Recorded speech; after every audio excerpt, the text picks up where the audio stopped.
Au-delà des systèmes NoSQL que nous avons décrits dans la vidéo précédente, sont apparus récemment des systèmes connus sous le nom de NewSQL.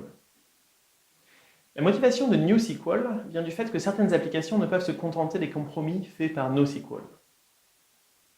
En particulier, ces applications ont besoin de langages de requêtes complexes, d'acides, mais de performances supérieures à ce que permettent les SGBD classiques.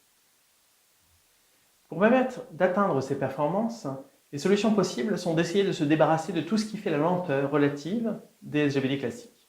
Verrous, journalisation, gestion des caches, disques. Il est par exemple possible d'avoir des SGBD où les données sont entièrement disponibles en mémoire vive, permettant des latences très faibles et des débits très élevés. Certains algorithmes modernes de gestion de concurrence, comme MVCC ou Multi-Version Concurrency Control, permettent de se passer des verrous au prix d'espaces de stockage plus importants et d'algorithmes plus complexes. De manière générale, les systèmes NewSQL ont pour but un passage à l'échelle transparent avec une architecture sans aucun partage entre les machines d'une grappe, ce qui évite tout goulot d'étranglement.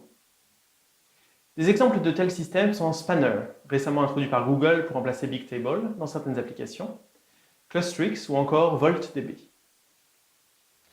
En conclusion, quand doit-on choisir un système de gestion de données non classique?